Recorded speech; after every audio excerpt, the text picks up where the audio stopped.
Okay, so today's day 5 of my daughter's wind heat episode, and she's doing fantastic. She's still slightly warm, but and a little congested.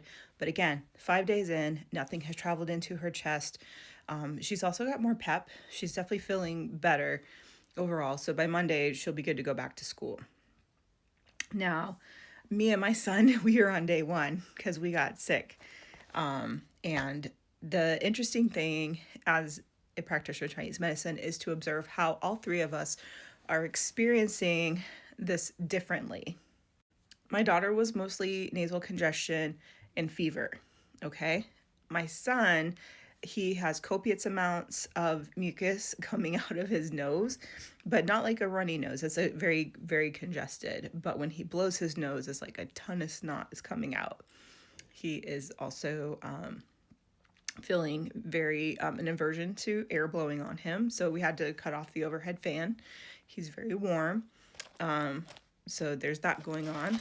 And then also when he stands up, he gets a little dizzy, which again, dizziness and vertigo, like that's in, especially because we've already got wind heat going on, that dizziness and vertigo and the aversion to wind is all wind.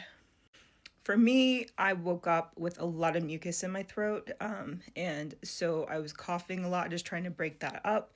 I don't have anything in my chest right now. It's just all up here.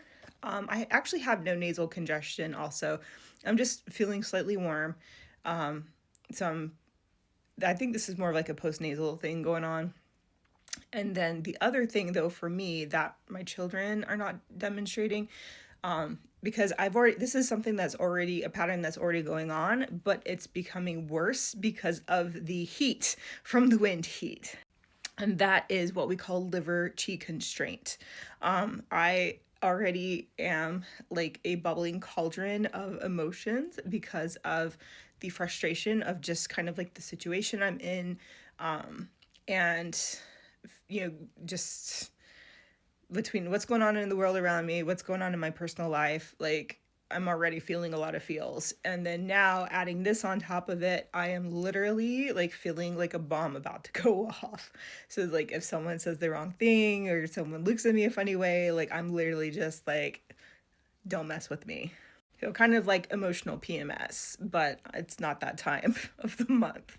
So that's the cool thing is like we're all taking this tea. We are taking the same tea. For me though, I'm going to modify it a little bit by adding some lemon to it because any sort of citrus is good for liver qi constraint.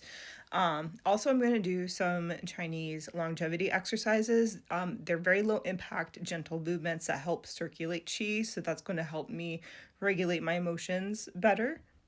So I'm probably going to add some orange zest or orange rind to his tea to help with some of this mucus buildup that's going on. Typically, we want to do chen pea, which is aged orange peel, but I don't have chen pea right now.